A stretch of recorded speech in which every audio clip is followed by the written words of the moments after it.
The sky so far,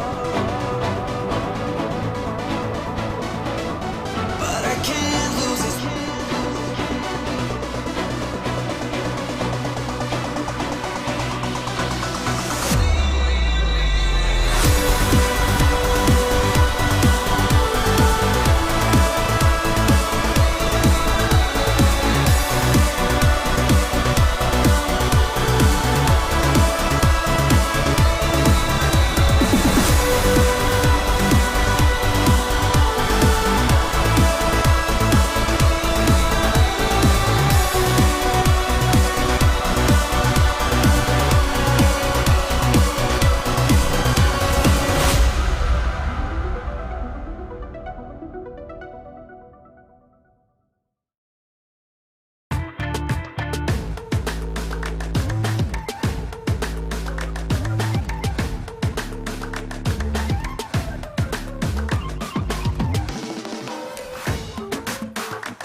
Wreck avoidances. Stay low.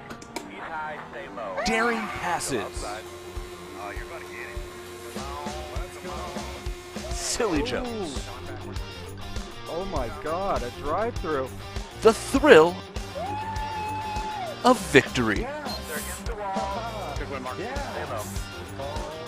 And the occasional mishap. My sand crash. This is the DMLC Racing Channel. A new beginning with familiar faces. For the first time, Lionheart is going back to its roots. 18 races to determine who is the best and the most exciting form of auto racing on the planet. 200-mile-an-hour Indy cars, inches from disaster or glory. There can only be one inaugural champion, whose name will be etched into the Lionheart history books. Find out next. The Lionheart Speedway Series, presented by DMLC Racing Channel, starts now.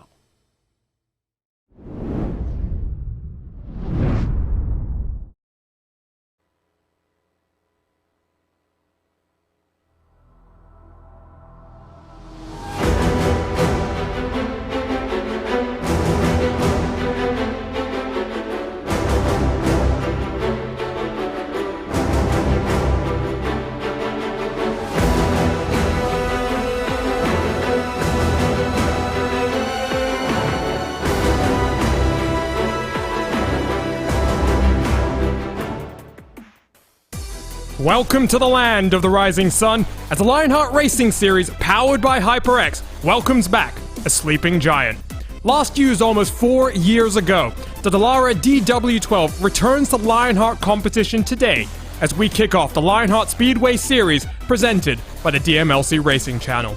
It's only fitting that to start a brand new series off, we visit a track which the Lionheart himself, Dan Weldon, conquered for Honda in 2004 after 6 long years without a victory at home for the Japanese manufacturer. Today, this track lies unused for most of the year in the real world, but now, the virtual Twin Ring Motegi gets set to host the HyperX Motegi 200. The Lionheart Racing Series, powered by HyperX, makers of premier gaming gear like the legendary ultra-comfortable Cloud line of gaming headsets. Whatever you play, however you play, HyperX knows that we're all gamers. For more information on HyperX products, visit www.hyperxgaming.com and don't forget to use the promo code Lionheart15, that's LIONHRT15, for 15% off all orders. Let's dive into our Sim Experience countdown for green. The Sim Experience AccuForce Pro V2 is the premier professional simulation racing steering system. The key to its incredible realism is the groundbreaking direct drive motor control system, providing a driving experience that's second only to the real thing. For more information on the entire Sim Experience ecosystem, visit www.simexperience.com. My name is Arjuna Kankipati, delighted that you're joining us here live on RaceSpot.tv for round 1 in the Lionheart Speedway Series. And Justin, we've already kicked off 2 of our competitions in the Lionheart Racing Series. Now we break out one of the most historic cars on the iRacing service. The Dallara DW12 has so much history on the iRacing service, and now we create more history today in Lionheart competition. So many close finishes in so many different series, both official and across iRacing, have taken place in this car. And there's so many challenges that today could bring with this machine. Knowing car controls for these drivers to try to adjust means these drivers are going to have to work with their foot to try and battle with these race cars. They're also going to be trying to battle at a track known for speed, but also difficulty. With its tight corners, it's going to be some exciting action, but it's also going to be a test to see which drivers can try and conquer Twin Ring Motegi. And built specifically for IndyCar to bring, Honda to bring IndyCar to the Far East, and it took a while, but they took victory here, and a lot of history at this track. Danica Patrick, the first woman to win an IndyCar race, happened here when she beat Helio Castroneves. Let's jump in then, Justin, and take a look quickly at the series schedule here, because we start at Motegi and we'll finish at Auto Club. The interesting point here, at least if you ask me, is the double points races. Our Triple Crown isn't 3 of the double points races, just 2 of these ones pay double points.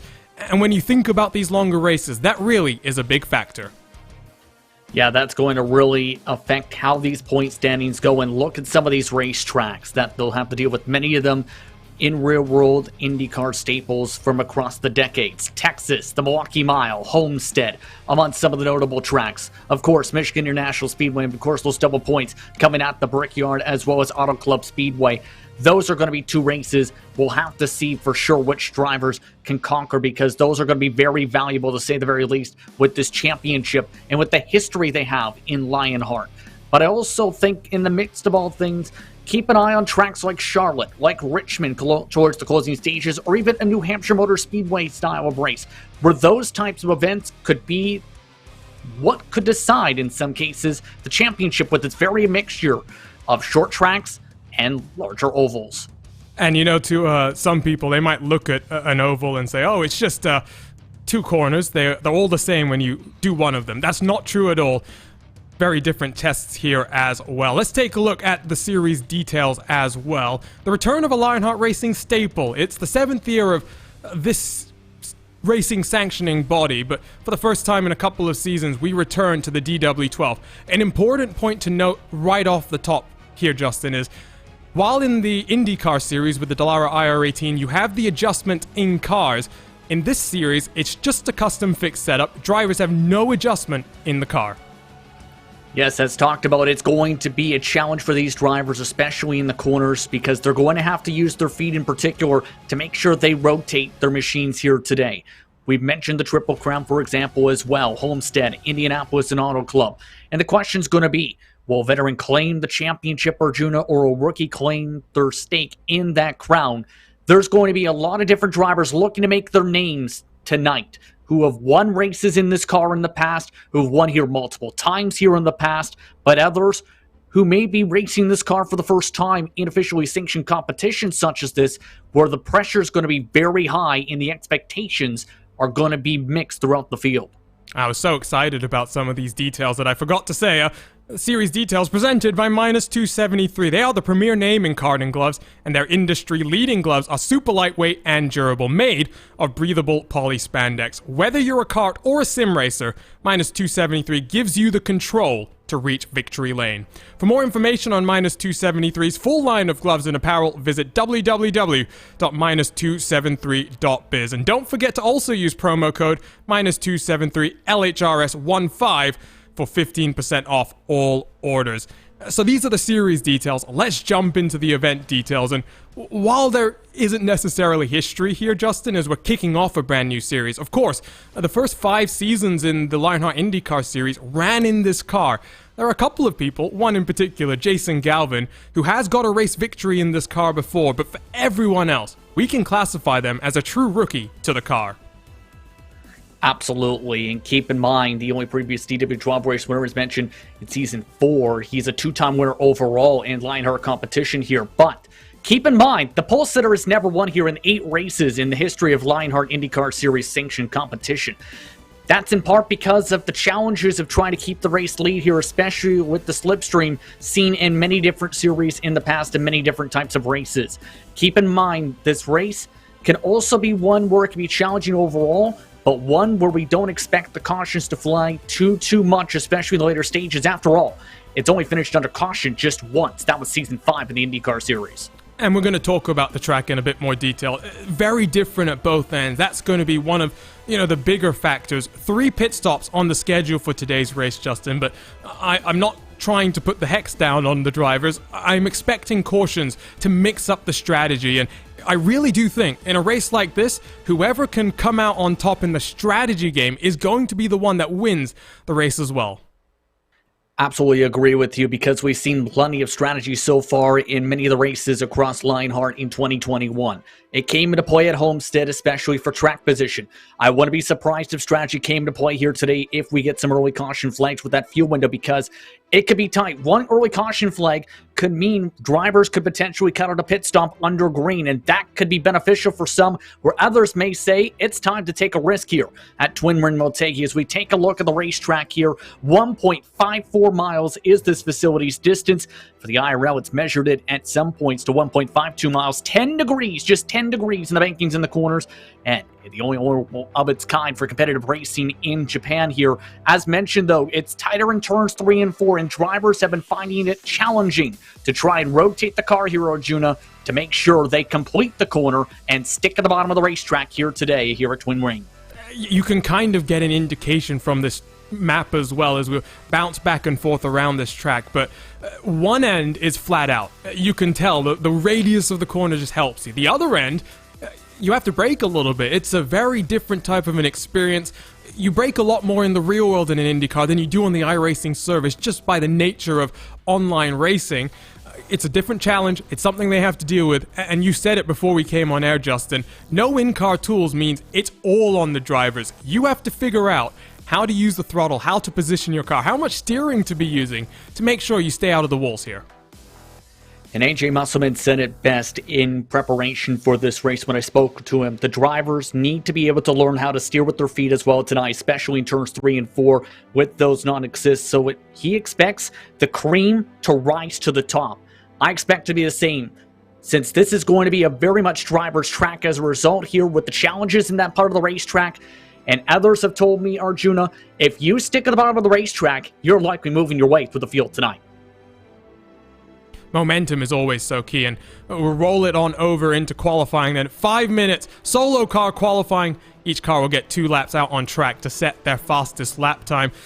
Finally, we get underway then for the third and final of our Lionheart Racing Series on racespottv and ESTV. Last week it was the IndyCar and Retro Series. This time it's all about the speedways. And again, I'm going to re-emphasize this throughout the course of the year, Justin, for maybe some of our viewers on RaceSpot.tv who are new to oval racing. In a car like this, it's not the same every lap. Things are constantly changing. It's about adapting and about figuring out how to overcome this track. And especially the potential aero wash. Drivers have talked about the potential of aero being major factors in the corners as well. So that's going to play a factor in which lines some drivers take, when drivers make specific moves. And as well, they've talked about prior to today's race as well, be smart with those said moves, because if you battle too hard side by side, it could cost you a lot of time to the main pack. So track position, I think, in theory, is going to be very much key to make sure you don't get stuck in those back and forth battles that could lose you time to the race leaders here today. Let's jump on board with Alexander Van de Sant and take a lap around here at Motegi, all the way down on the inside through 1 and 2.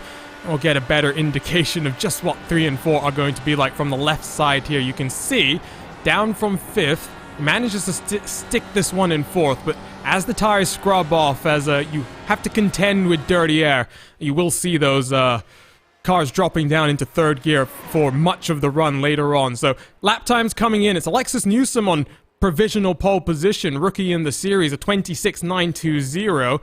I'll wait for some of the other contenders to come across the line as well.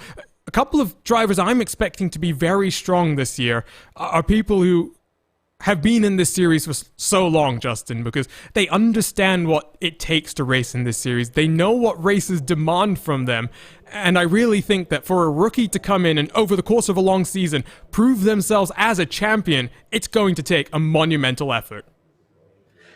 I absolutely agree with you, because with the amount of veterans here in this field who have raced in the various different series for many seasons, like Tyler Graf, like James Carhula, Mike Marcohen himself, like George Anzardo, it's going to be difficult for these respective competitors. But keep in mind, some air drivers like DJ Clark showed some great speed in the Retro Series, for example, looking to show what he can do. Wouldn't be surprised to see DJ Clark later on in the race try and make some moves if he can stay out of trouble. He's someone that expected to follow along with that same strategy that he did in Retro Series, keep out of trouble and keep the car clean for this race here today. On board with Chris Stouffer through 1 and 2, talking about drivers that I'm expecting to be strong. No bias here, because I am a member of Adrenaline Motorsports, but with that experience in the Indy cars and being multiple-time team champions, I really do think Stouffer, Joe Branch, and Tony Schowen will be cars to watch out for. Stouffer hasn't set a qualifying lap time just yet, Justin, and with under 2 minutes left to go, pressure is on to make sure that this next lap is going to be a quick one. And you know how close qualifying is? How about a 1/10 of a second separating the top 16 or so right now? That's how little mistakes are going to be, or how big they are, I should rather say here. But you can see right now just that difficulty of trying to round the bottom, get to the bottom in the white line. That could be the difference between a pole and potentially 20th place starting spot, 24th in fact for Chris Stouffer. That is not where he wants to start this season off, and, well, lots of work for him then to do, but he continues to head around on track. Only a couple of cars left to set lap times, and one thing that maybe we can spot here, you'll see pit entry. It's not going to be off of turn 4. Cars have to come down on through turn 3, and Justin, that always makes it a little bit more difficult. Yeah, I've seen drivers in the past, when they try and enter on turn 3, end up having a bit of contact there. So it's going to have to be where you're going to have to be aware of your surroundings once drivers duck down to the pit lane later on tonight for their first green flag pit stops. It's going to be where, as long as you indicate you're in that situation where you want to pit, I think you'll be safe. But for others, it's about making sure they are aware you're pitting. Otherwise, there's going to be that contact when drivers try and run the bottom line into turn 3. In racing pace. Yeah, absolutely. So 15 seconds left in qualifying. We're moments away from going trackside for the first time this season to take a look at our butt kicker starting grid. Quickly though, Justin, expectations from this race. I'm expecting a very exciting race, to say the very least, with some intense action, but I'm expecting the best drivers once again to be the ones who can handle turns 3 and 4 and round the bottom. Drivers have done multiple warm-up races and practice sessions in preparation for this race. Others, we're still trying to figure out turns 3 and 4 for days, as if they've figured that out for tonight, they're in good shape. If they're still trying to figure it out for this race, they might have to claw their way through this field. So here's your butt kicker starting grid. On pole for the first time this season, Michael Goodman, a 26.920. There is nothing in it, though, between him and independent driver Alexis Newsom. That is going to be a battle to watch out for. Luis Gonzalez Nunez on the inside of row 2 with Eric Schaust on his outside. Alexander Van der Sant in 5th. Matt Wagner on his outside. Big healthy field of cars here, so we're going to have to work our way through it. Mark Cohn in 7th. Tyler Groff in 8th. James Carhula in 9th. Matt Taylor on the edge of the top 10 for Team Race First Red. Trevor Malone, good to see the teal number 69 in this series as well. Alongside him, Charles Teed for Dark Horse Motorsport. The Muscle Man, AJ Muscleman himself, back in 13th. Joe Hassert in 14th. Mike Rigney 15th. Tony Schowen, the first of the Adrenaline Motorsports drivers, all the way back in 16th. Chris Fowler had a pole at Homestead to kick off one of the other series, back in 17th here, alongside an independent driver, Jeff Seong. Ron Hacker 19th, Vern Hawkins in 20th, DJ Clark in 21st position after a third place in the Retro Series opener, Dean Moll 22nd, Christopher Kresge in 23rd alongside Indiana's own Chris Stouffer. Joe Branch, George Anzaldo share 25th and 26th positions, Paul Jenkins, Alex Guyon, and then Craig Forsyth, Ken Hacker rounding out the top 30 cars. It's a big field to go through. Brett Bennett, Emerson Santos, Matt Houston, Brian Greenlee, and then Jeff Murray, the final car to set a qualifying lap time. Chris Lanini in 36th. A couple of other cars, Adam Young and Jim Brooks, not setting qualifying lap times. So we're a couple of minutes away then from watching the cars roll themselves out onto track. I tell you what, we've got a couple of onboard cameras to work our way through, so why don't we quickly work through them?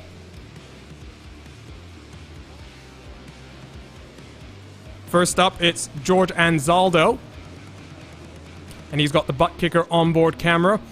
What you see and what you hear is what you feel. For more information, visit www.thebuttkicker.com. We are on board with Michael Goodman. It's the SimXperience onboard camera. SimXperience, makers of the AccuForce Pro V2 direct drive steering system. For more information, visit simexperience.com. Big Joe Hassett has the HyperX onboard. Whatever you play, however you play, HyperX knows we're all gamers, and HyperX is always ready to game. And Tyra Graf will have the Graphics Esports onboard camera. World-class design from real world to virtual. Visit graphics.esports.com. And the best thing about being on the iracing.com service is we've got onboard looks with every single one of our cars in today's field. So we'll be able to work our way through every single one of the drivers. But now the pace car moments away from diving down onto the safety of pit road. 130 laps here at the Twin Ring Motegi circuit. The Dallara DW12 back into Lionheart Racing Series competition. Barney the flagman has the green flag in his hands, and we get set to go racing here in the HyperX Motegi 200.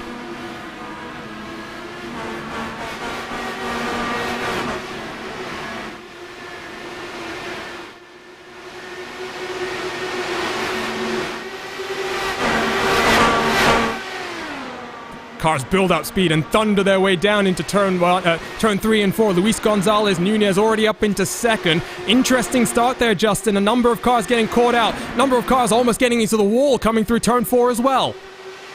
And especially with that Tyler Camber on the corner exit, that's to be expected with how tight these cars have been having. And a caution flag already out in turns 1 and 2. Very early caution. Looks like Eric Schaus mixed up, as is Brett Bennett. Ooh, big damage to a number of these cars. That's a big shame. Very early in today's race and early in the season as well. Let's take a look then at the replay machine and see exactly why a couple of cars are down on pit road. In through turn 1 they work then, Justin, and ooh, all by himself. I wonder if there's a potential hardware failure here. And a big time to have that, to say the very least, this early on in the race. And I think as the other drivers were seeing the 22 fly through the air, they were all trying to check up and ended up slamming into one another. Some tough breaks for some of these drivers, not the way they wanted to start off their seasons here. Take a look at what happened to Brett Bennett in the 47. Looks to the inside. Ooh, that's a big impact there. I think the other car involved is Emerson Takashima. And I think then those are the 3 cars involved. Brett Bennett, the only one able to drive out of that one, Justin. You can see the extent of the damage early in this race.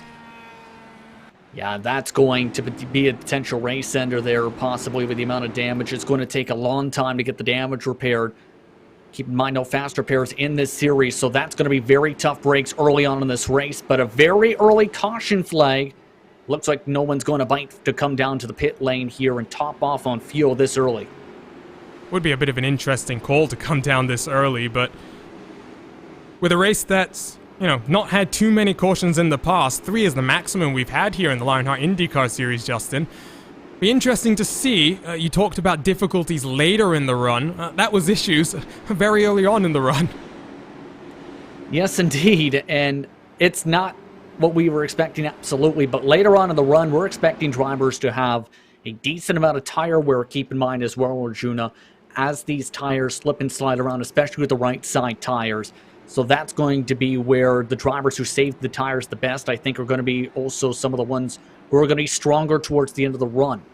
I found it very interesting, though, how drivers were trying to fan out there, try and break some different toes there early on in different lines down the straightaway, trying to have different entry lines, especially into turns 1 and 2 on the start, as well as into 3 and 4, where some wanted to arc it down, others wanted to go more flatter into turn 3. I think you will see over the course of the stint, multiple cars will find different ways to make the corner work, especially, again, we're going to mention it a lot, I think, in this series in particular, no in-car tools, and a car that hasn't necessarily gone through the same development as the IR18 over the last couple of months. There's been a new damage model, a new tire model added to the latest and greatest IndyCar on the iRacing service, but of course, we break out what was a fearsome car, produced some legendary races as well. And I do think over the course of the season, it will produce some interesting battles as well. I do want to already point out at the front of this field, Justin, Michael Goodman, Luis Gonzalez Nunez, Alexander Van de Sant. You've kind of got 3 different marks of Lionheart. You've got Michael Goodman, who's been in the series for a while, Luis Gonzalez Nunez, who's a very, very strong driver, new to the series, and then someone like Alexander Van de Sant, who's relatively new to iRacing at all, and having a very impressive showing early right now. Yeah, and that's just what some of the series can bring out, right, is the various different talent levels and show what they can do at the highest levels, and we've seen that so far throughout the Lionheart competitions and seasons so far, in series rather, I should say. Here, though, I think we're getting ready to go back to green. The lights are out on top of that iRacing safety car. Single file, they form up as well, so after that early caution, I wonder if cars have maybe gotten a bit of that early season anxiety out of their system. And I think with so many new faces making Lionheart debuts in this race, for a lot of them, I'm sure those nerves must be at an all-time high. Great to see as well. Some of the family members in our YouTube chat do keep involved with us. But let's go back to green flag racing. Competition, commitment, excitement. This is Lionheart. And it's Michael Goodman at the front of the field, leading away from Luis Gonzalez Nunez. They have to go all the way back to about 22nd position before anyone even got a decent jump. Here you can see Tony Schowen is all over the back end of Mike Rigney then, Justin. It's all the way back in 15th position, in fact, and you can see how much draft and pull you can pick up by riding behind somebody. But here's the tough part. Once you get side by side to the corner, this is what holds you up a decent amount on corner exit in particular. And if you don't clear on by, it can cost you at least a few tenths per lap battling such as this. Now, I think they've realized, okay, we got to try and work together here, or at least try and wind back up if I want to complete this pass by the corner entry. And I think these guys are very mindful as well that the more they battle, the more time they lose to the cars out front. And talking of those cars out front, Luis Nunez tries to find a way around the outside. There is some intense action throughout the pack, and you can kind of see the first vestiges of a battle here across the start-finish line. It's Tyler Groff down the inside of Matt Wagner. Alexis Newsom, after a very impressive qualifying outside of the front row, Justin, down into 6th. Did not get the greatest start. Now has to recover back up through the field. Yeah, I think right now Alexis is just trying to play this race safe. It was mentioned by one of the drivers that spoke to Adam Young in preparation for this race, where will we see everyone take it easy or try and feel each other out, or we see people trying to be really aggressive early and learn about how these are long races.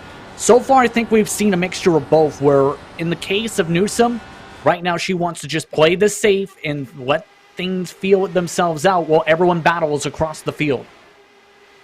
Look at this on the edge of the top 20. Ron Hacker, 3 wide. They work through turn 3. Hacker's going to squeeze Mike Rigney up into the wall. Chris Stouffer slides down the inside to take advantage as 2 wide, almost 3 deep, they work in through turn 1. And of course, this is where you can be a bit flatter. Stouffer tries to run a slightly different line to Jeff Seong in front of him. And again, 3 wide as they exit the corner. Wow, this is what I expected, Justin, and it is not disappointing. It's not disappointing at all, but keep in mind, drivers talked about they expected to go full throttle in turns 1 and 2 in particular. It was 3 and 4 where they expected things to spread out as this race goes on and the tire wear starts to kick in. It was mentioned as well by a couple drivers that, especially for some of the drivers, say, coming over from retro, where they haven't had to worry too much about the tire wear side of things, they're going to have to definitely be concerned about that here, with tire percentages expected to drop at least 20% on the right side tires at minimum. So these drivers are going to have to keep that in mind, as well as keep that aero wash and aero pull and push in mind when they try and set up these moves to make sure they don't burn up their tires early. And I think talking about this in terms of tire percentage really doesn't do justice to just how dreadful the cars can feel when you burn off the tires and overheat them as well midway through a run. So I do wonder how cautious some drivers will be versus how aggressive others will be. Edge of the top 5, Mark Cohen is about 0.2 of a second back from Tyler Groff. Some scrapping in front of them for the third and final podium position.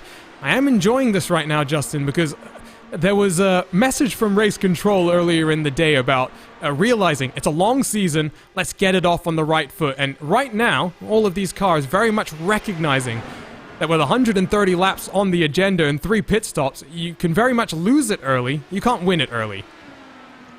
Exactly. There's still plenty of laps to go. Still 117 laps to go, with 3 green flag pit stops expected for just about the entire field at the moment. But there are still some drivers, keep in mind, who are trying to make up for tough qualifying. Take, for example, Chris Fowler. Up now to 12th position, a +5 in the race. Also a +7 for Chris Stouffer at the moment, +8 for the 66 machine so far. So for a couple drivers, they do want to get that track position back, but for others, they are taking that big picture approach where they need to make sure they keep the car clean for the checkered flag.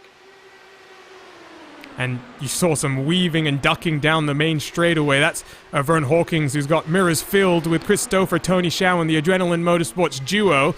A very disappointing qualifying for the both of them, and they try to rebound. Stouffer slips it down the inside.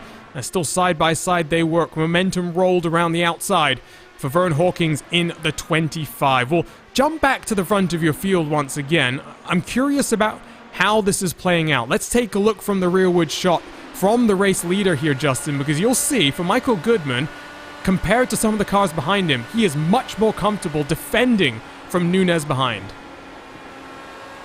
Yeah, it has some clean air as well, especially for the corners, and that, you can see just where that struggle is on the corners right now. But look who's coming right behind as well.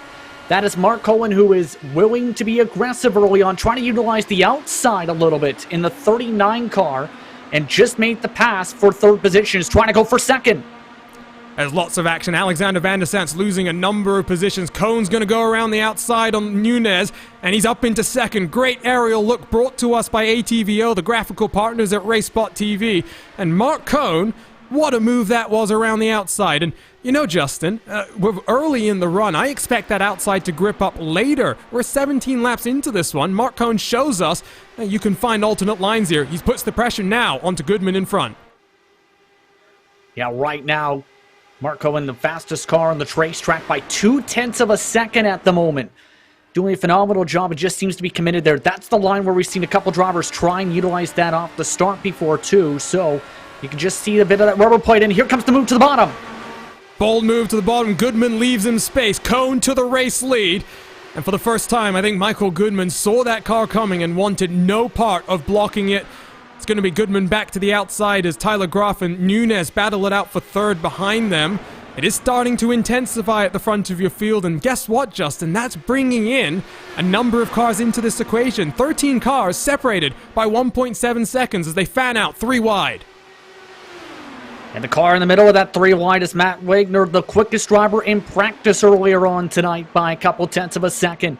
So this is now where that long run pace is definitely starting to settle in, I think, now that some of the drivers are starting to burn up some of their tires. Here they go, once again, 2x2, a couple rows deep. About 3 rows of 2x2. Van der Sant has migrated up onto the outside line. Goodman has passed back Cohn once again, managing to hold off. Tyler Groff up into third as well. Luis Gonzalez Nunez has slipped into fourth.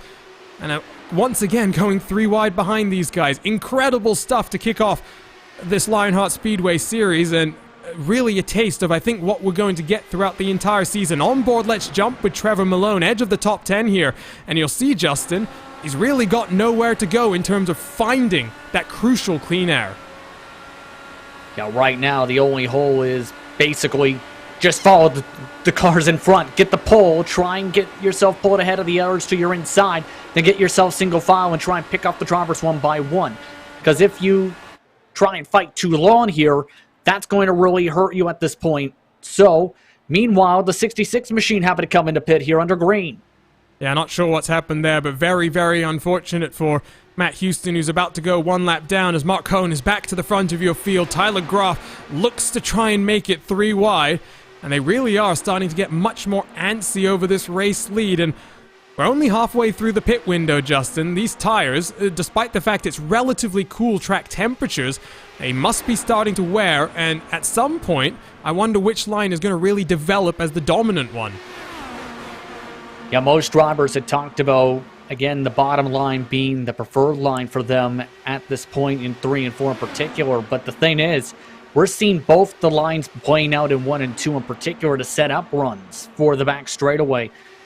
I think at this point, the thing is, with it going so much full throttle here down into the back straightaway, drivers have that ability to try and pinch down. The problem is, to complete the pass, is trying to get yourself fully clear once again for when that line preferably switches to the bottom for most of the circumstances. And that's why I think we've seen so many drivers struggle to get fully side by side and stay side by side for more than a lap or two so far in this race. It almost is like coming off a road course corner out of turn 4. You're very much just trying to roll momentum and get onto the power as aggressively as you can, and I do think that that's why we're seeing more and more cars jumping up to the outside line, especially out of turn 4. Luis Gonzalez Nunez has worked back up around the outside as you see a great shot of the cars diving into turn 1. We talked about how many different lines are going to be taken, Justin, and interested that how many of these cars are really going about 4 lanes high through turn 1, because you really are traveling a much greater distance, even if you might be able to roll some more speed through the corner. And I think that's why they're trying to carry that, is more speed higher up. And that's what we've been seeing so far. Keep in mind that we're coming off a brand new iRacing Build Tier 2, where they made adjustments to dynamic track in a majority of the circuits across iRacing. And I think that's part of what's playing into it is, for many tracks now, the top line is where you can carry a lot of speed. And we're seeing that here in Twin Ring Motegi in 1 and 2 in particular, where you're higher up on the banking, you're higher up on momentum to carry more speed off the corner and use it as a ramp on the corner exit. Make a good point as well, right? Because the car is not necessarily getting regular updates anymore, but iRacing is a continuously evolving service, as a build scheduled this week as well. So things are always changing, and that dynamic track model, there's a lot of opinions around that, and we don't necessarily need to dive into that, but you're right, there was a big change, a big shift, and I wonder how that maybe will affect some of the other tracks, because Motegi is not necessarily where I'd expect it to make the most impact, as Mark Cohn back down the inside for the race lead. Looking at the schedule, you mentioned the likes of Charlotte, Justin. Wow, this dynamic track model really could shake things up. Atlanta as well, Homestead, Miami, some of the other tracks, Chicagoland, that's been touched upon. A lot of various tracks that have been touched upon, and it's only expected to grow, Arjuna, as time goes on. But keep in mind that this race lead has been fierce so far. They've been very aggressive to try and block that bottom line in 1 and 2, but also it's the fact that Michael Goodman has been so strong here. You talked about some of his experience. He's been really good at ramping the car off the corner to be able to get the pulls back and switch it back and forth for this race lead. A shout out, by the way, to Tyler Maxson, who worked very hard to get us a custom camera pack for this event. Istvan Balor, TrackCams22.com, providing the additional car cameras for today. Completing lap 30 out of 130 here, 200-mile race. We're starting to get into that first pit window, and that's always tense, Justin. We talked about how they're going to be pitting off of turn number 3. Good communication is important, and not making a mistake is much easier than it sounds. Yeah, already drivers have made it clear they're communicating over the radios to make sure they do that, and drivers have talked about that need to really gain everyone's trust and know everyone's driving style and see who you need to give extra few inches of space out there, as AJ Musselman had said in preparation for this race. So this is to where I think that comes into play as well, knowing you have to expect drivers to come down. You need to be aware of some of the strategies and have to be aware that, oh hey, we're going to see a driver come off and peel in here in a little bit. We're about 10 laps or so from that estimated window as we go near 3 wide up towards the front. It's getting very aggressive, not just for first and second, but these cars behind as well. We were looking off the rearward shot from Matt Wagner in the 3 car, riding around in 4th. He's got Van de Sant right behind him at this point in time. There are slowly gaps starting to develop here, Justin. Top 13 separated by 2 seconds, and about 1.5 seconds back to Christopher in 14th. You got a nice little group of cars there, but it is starting to splinter up a little bit, and you are seeing as well cars having to search for more clean air. You can't afford to just follow as closely as you were before. You really do have to be thinking about things a lot more now. Exactly, and we've seen this so far in the various different series. In particular, it's going to be heavy tonight because drivers, as talked about, had mentioned aero is going to be so critical because, yes, you can get the draft down the straights, but in the corners, you stay tucked up behind somebody or lined up to somebody, it forces you tight and pushes you up the racetrack. Drivers felt like that was going to be absolutely huge for tonight, and we've seen that be the case, in particular in some of these main groups. If you're able to break away and get some of that air pockets, though, it gives you a lot of good handling opportunities, and I think that's where this middle line has come in to where drivers are searching for that in 1 and 2. And top 3 are slowly separating themselves out. Not by much, but Van de Sant is being reeled in by these cars behind. Ooh, contact almost made between... Oh, that was Nunez and Wagner. So Nunez has dropped down the order slightly. Got Trevor Malone and Joe Hassett side by side behind them. We'll look at the movers and shakers very quickly here. Just quick update. Vern Hawkins down on pit road just a couple of laps ago. You'll see there, we really are seeing some big movement up and down through the field right now, Justin. Yeah, how about plus 10 for Stouffer so far, up to 14th position, plus 4 for Chris Fowler, still plus 7 for Big Joe Hessert. Keep in mind for Joe, he has the most laps here in the DW12 for the active Speedway Series drivers here with 68. So he has a lot of experience leading up front here with that plus 7. I wouldn't be surprised to see him try and get to that lead pack if he can break his way out of this main kerfluffle of fighting. Kerfluffle, I love it. Obviously, HyperX onboard shot from the left side of the car for Joe Hassert. Very impressive drive through the field, but still a long way to go. Can't count on anything yet. We are a couple of laps away then, Justin, from these pit stops getting underway. And what do you know? The top 10 cars once again closing in on each other. Chris Fowler, by the way, has just come down onto pit lane. Looks like the first car blinks and decides to come down and get fuel because there's no need based on the fuel numbers. This is a strategy play to potentially undercut the rest of the field. And I think it's a smart call because when it comes to the estimated fuel marks, we're talking about potentially for some pit stops with 10 laps to go. And it's at the mine where drivers, yes, can put in a little bit of fuel, off and away they can go, but that's really tied towards the end of a race to be able to top off on the fuel. So I think for some that opens up the strategy, and doing that for others, don't be surprised to see them try and stretch it out because of the early caution flag to try and make sure they don't have to pit late. It's going to be very tight, I think, based on what we've seen so far pace-wise, though, right now with the way things are shaping out. Can see the two Adrenaline Motorsports teammates, 13th, 14th, they're about a couple of seconds off from that main group, but if the chasing pack in front does decide to continue squabbling over top 10 positions, it will bring in these two teammates back into the equation. Christopher Kresge down on pit road this time around, edge of the top 30, so more and more cars deciding to come down this time. And it looks like Ron Hacker as well is going to be coming down, obviously pitting off of turn 3, so it's very clear when cars are coming onto pit road. The 21, Justin, blinks now. Yeah, and they're doing a good job of communicating as well to make sure they have that no major issues for the drivers in the pit lane. It's where the drivers are very close, meanwhile, though, that I'd be slightly concerned, where Mark Cohn, like Goodman and company are right now, where you don't have too much space to be able to pull in, and where it's going to be valuable how much time you pick up, especially on the access roads, and how you time it up to where you stick on the bottom of the racetrack without drifting up, but also how you exit the pit lane all the way to the exit of turn 2 when you get back on the racetrack towards that blue cone. All are going to be very crucial, as it looks like some drivers looking like they're coming in now. On board with Cone, he's followed in by Tyler Groff. Who else is that? That's Matt Taylor, a couple of other cars staying out, though, split strategies. As we saw just a couple of hours ago on racespottv, if a caution flies now, things really do get shaken up. So a busy pit road at this point in time, as you can see. 6 cars all coming down together. Who's going to win the race off pit road, Justin? And I think it's going to be very similar in the pit stop times. It's going to be the big thing, Arjuna, on how they handle the access road as talked about. For many drivers, they have to practice this. And especially the highest of the highest levels, you practice that time in and time out. Coming in, coming out, taking tires, not taking tires, how you play the strategy and how the feel is going to be. And it looks like near similar timing off, but you can already see a little bit as these drivers exit the green cone. Mark Cohn had a great launch into the access road and pulled away a couple tenths. And he's going to feed out right behind. I think that's...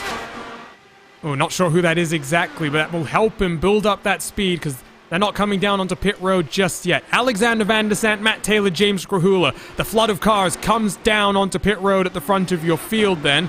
You can see there those cars that peeled down the previous time around will make their way off. Where are your race leaders then, Justin? Because it's all mixed up at this point in time. And while we wait for Brian Greenlee, Adam Young to come down onto pit road because they owe us a pit stop, it's going to be very interesting what happens here. Guyon has missed his box. And a couple of cars exiting pit road. Oh, and one car spun around in the pit lane there. Someone sideways in the pit lane. I believe that's Tony Schowen, so drama on pit road. Wow, it's a tricky place to really come down and pit, but I think Tony Schowen got it wrong on exit as well. Van der Sant exits then, right in front of Mark Cohn, Justin. That's exactly what he needed. Absolutely a great pit stop in that overcut, able to work, in fact, with a bit of that draft. The reason, by the way, the 31 that spun around was tire spin on the pit exit. And keep in mind, that's going to be very tricky here today, Arjuna, because these are concrete boxes, but pavement, asphalt pavement for the pit lane itself. And some drivers have that trouble where if you hit the gas too hard, it can cause a ton of tire spin. And now the race lead is on once more. It's Van der Sant versus Cohn. Joe Hassard is up into third. Nunez has lost out considerably. He's down in 7th position, 1.5 seconds off. Van der Sant looks for his inaugural Lionheart Racing Series victory. And what a debut it would be for him, Justin, to jump into a Lionheart race and win on debut. Indeed, very talented as you talked about. And he's been very quick inside that top 5 just about the entire day so far. But one driver to keep an eye on, just behind him. We talked about him, Big Joe Hessert. How about plus 11 now, and he's now in the lead fight. He's right on the back of it as well, so HyperX will be very happy. It's a slow car in front of them. I hope that doesn't compromise them too much. Van der Sant will slot into line. He recognizes that Cohn is trying to slip to the outside here, Justin. Now, lap traffic going to be a factor about halfway through this race. Sturgeon Zallardo trying to move out of the way right now. He was involved in that first caution flag, remember, of this race. Push them really tight, in fact, as they get really squirrely trying to avoid that wall. I think they all managed to get through safely, and Zaldo will hold the inside, let Van der Sant and Joe Hassert get around on this back straightaway, but that's helped Mark Cohn out very slightly as we complete lap 50 here at Twin Ring Motegi. It's been a fascinating race so far, Justin, and based on what we've seen so far, I really don't think we're going to know who's the main favorite until, maybe 15 laps to go here. Especially how the strategy can play out, too. Keep in mind, many drivers stretch it to about 45, 46 laps or so on the fuel tank. They might be within a couple laps towards the end of this race at the current pace. It's going to be tight to see who can try stretching a one-stopper or a two. Racing action continues then live from Motegi for the HyperX Motegi 200. We're going to step aside for a short commercial break here live on racespottv. We'll stay uninterrupted, though, and keep you side by side. Wreck avoidances. Stay low. Eat high, stay low. Daring passes. Oh, you're going to get it. Silly jumps. Oh my god, a drive-through. The thrill of victory. They're against the wall. Good win, Mark. Stay low. And the occasional mishap. My Sam crashed. This is the DMLC Racing Channel.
Back live on racespottv for continued coverage of the season opener in the Lionheart Speedway Series.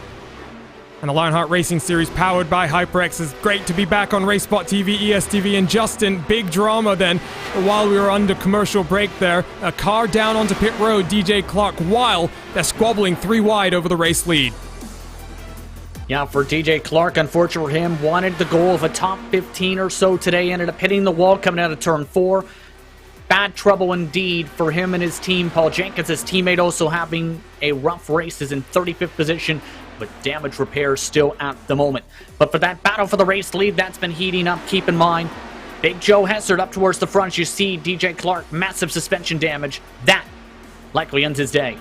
Yeah, you see the tail end there, and we'll jump back to live pictures and pick up that lead battle because we're seeing some incredible stuff in that side-by-side, Justin. I mean, wow. I mean, it's really been a season opener in all 3 of these series where it's a statement.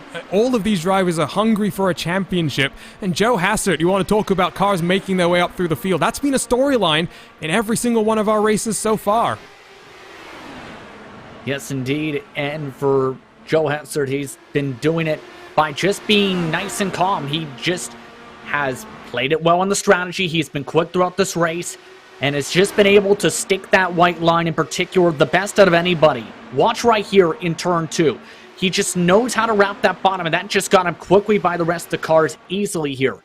The errors can save a little bit, yes, but it's going to be tough to pass him, I think, right on back now that once they get by the traffic, he's going to have some clean space to work with once more, and he's the best of the best to wrap the bottom so far. I was going to say, they've got traffic going 2 wide in front of them. That's Jeff Murray and Brian Greenlee battling over 30th position, and bragging rights and honor there. A disappointing day for the both of them. They look to try and stay on the lead lap, but they're about to get swarmed by Big Joe Hessert, Mark Cohn, and Alexander Van der Sant. The team battles are going to be interesting over the course of the season, Justin, and really there's not been one standout team so far. Everyone has had pace at various points in the race, and it's anyone's game. I really think over the course of 18 races and so many different types of ovals that we'll go to, I'm really expecting for some of these drivers who maybe are struggling a bit more today to really come on strong in some of their more favorable tracks. I agree, and this is where the preferences are going to come into play for some of the drivers. Some just run better, say, at short tracks with some of the quick pace you have to run and the different gearing you have to run. For others, they handle these bigger tracks better, especially the ones where you can get some clean air and use multiple lines, where we've seen that, for example, at Homestead, Miami in the past. For others, keep in mind, there are different organizations that are working here for the first time. For example, we mentioned AJ Musselman, his team with Craig and Alex, for example, as 2 fellow drivers, raced together in various leagues, first-time teammates for some various different drivers throughout the series this season, Arjuna. It'll be in some cases the first time working together to see, okay, can we win a championship together? And for Adrenaline Motorsports, I did say they might be the favorites. You got Chris Stouffer in 17th, Shawan and Joe Branch are 20th and 21st respectively. Not a ideal opener then for them. The IndyCar Series did go a little bit better for the team as a whole. We're watching battles on the edge of the top 5. It's Matt Taylor right behind Tyler Groff, and you've got almost 3 wide. James Grahula tries to get past Matt Wagner, Trevor Malone on the outside as well. Again, I'm not trying to overemphasize this, Justin, but if these people are enjoying the racing, they maybe want to get in on the fun as well. They should head on over to iracing.com, lionheartracingseries.com as well. They can get signed up and get themselves on the reserve list for these series. Yeah, this has been some fun racing, and for many drivers, they've looked forward to competing in this series, to say the very least. And we're very excited about this, especially with the depth of talent in this field. And it's a good opportunity for some drivers, I think, actually, as well, Arjuna, to be able to learn from one another if they can get themselves up to this level, especially to be able to learn the tracks, make friends, and as well race against one another, because there's a saying, you get better by racing the best of the best. And we've seen many drivers develop over the years where they race in series such as Lionheart in particular especially, and develop to be some of the best in all of open wheel racing on the service.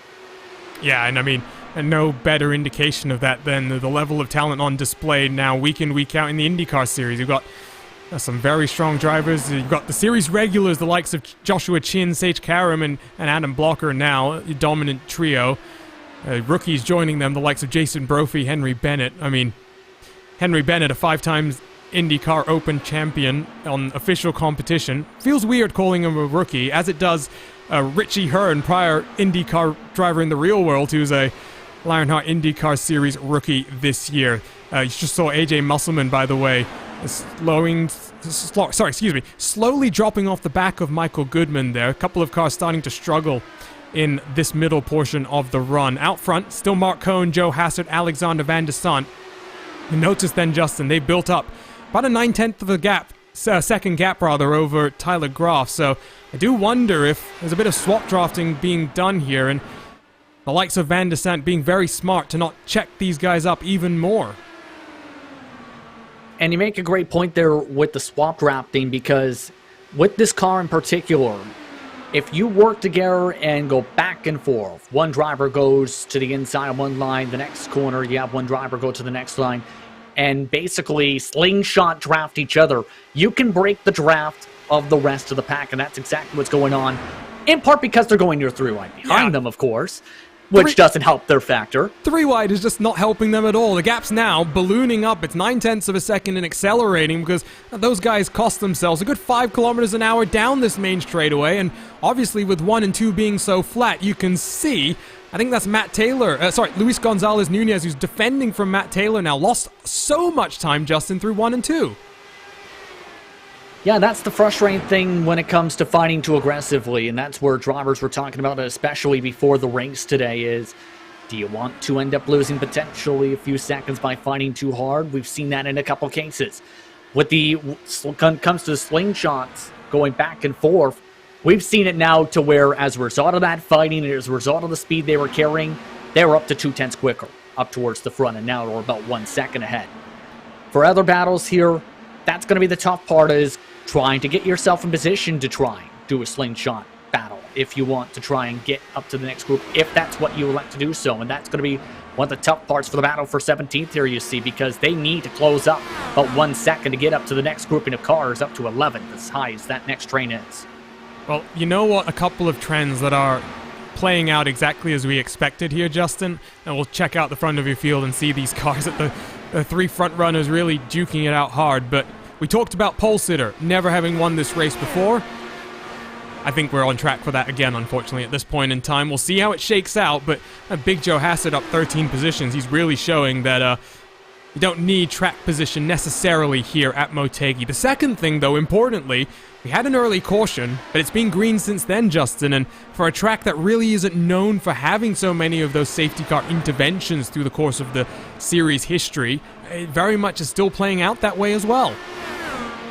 And again, I think that's partly because of just how wide this track is. We're talking about a track width that you can fit about maybe 9-10 of these DW12 side by side by side by side by side by side by side by side by side by side.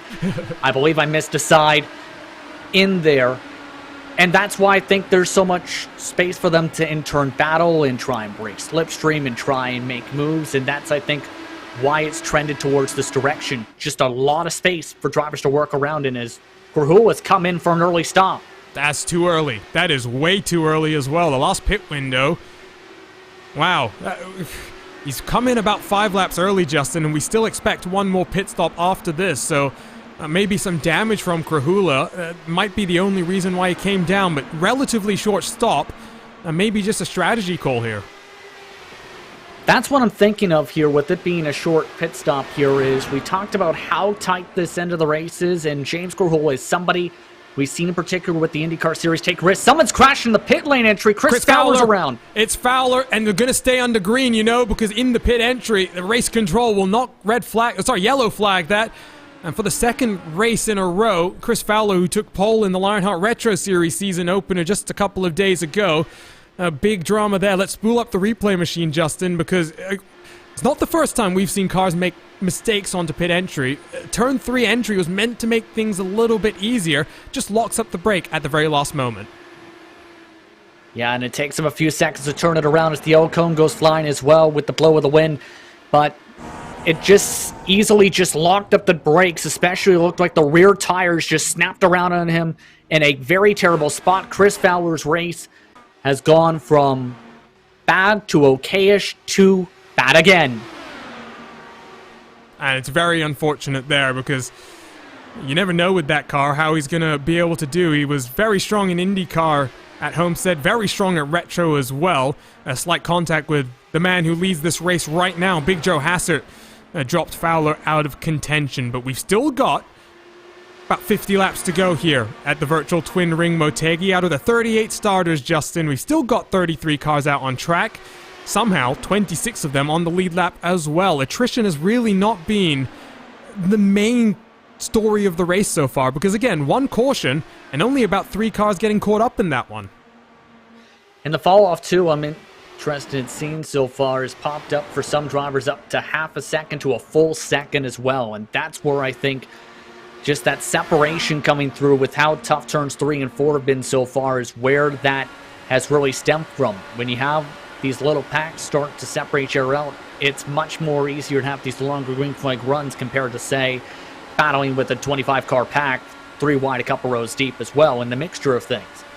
Just the nature of how the race has played out so far is, keep in mind, we're slowly but surely approaching that second pit stop window, and it's going to be tight for a majority of the field to be able to stretch it towards the end of this race still, even then. I don't think we're going to be able to get there. It's going to take some mighty fuel saving, and maybe that's why Grahula just tried something different.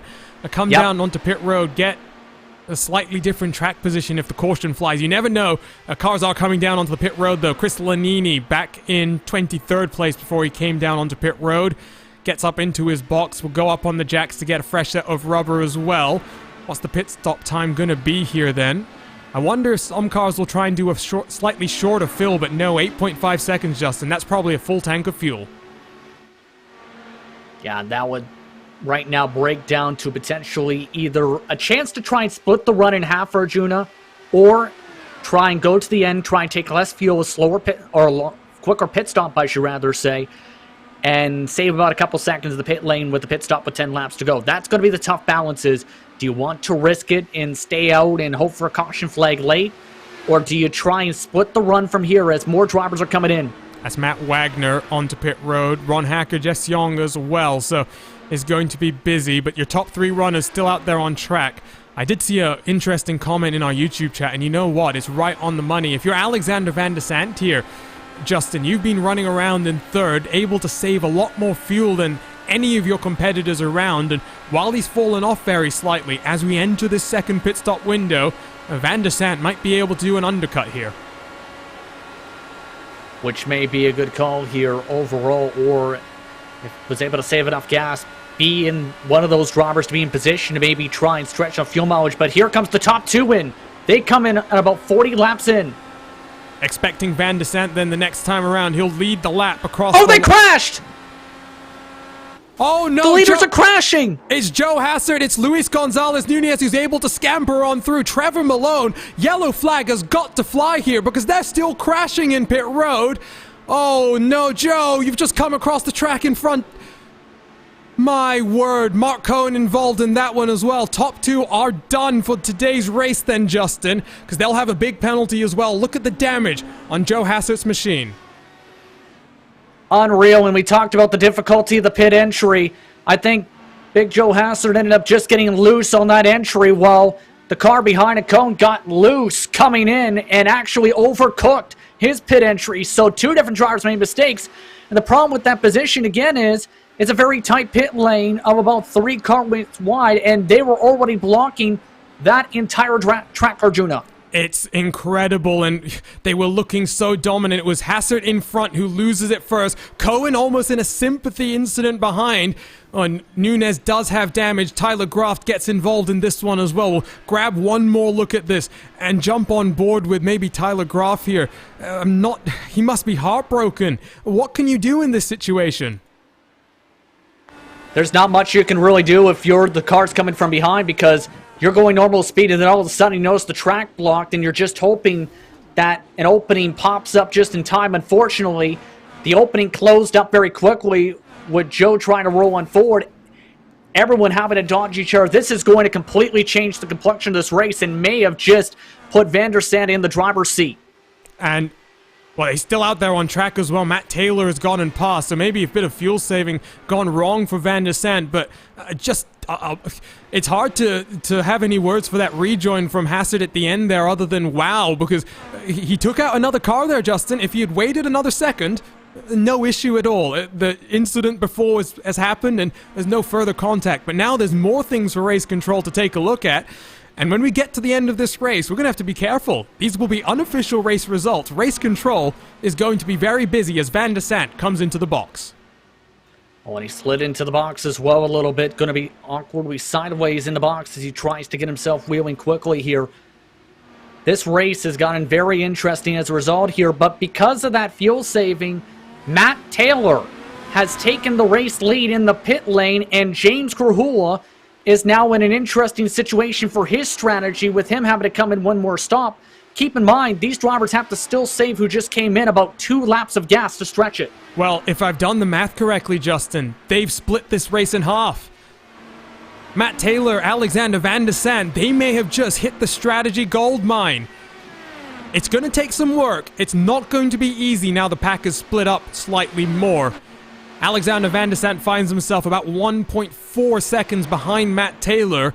That might be the battle for the net race lead. James Krahula and Matt Wagner, first and third respectively, Justin. They both owe us a pit stop. And here's something else. Take a look at the side pod on the right side of Van der Sande. I believe he might have a bit of a scrape there, in fact, Arjuna. That may have been what popped up towards the late stages of his run, because I seen him get a little bit high off of turn 4, in particular one of the exits. So now he's in a spot where he might have to hope that the damage doesn't affect him too much. The problem is he lost 0.6 last time by. He's got a damaged race car. There's no other word for it. He is slow.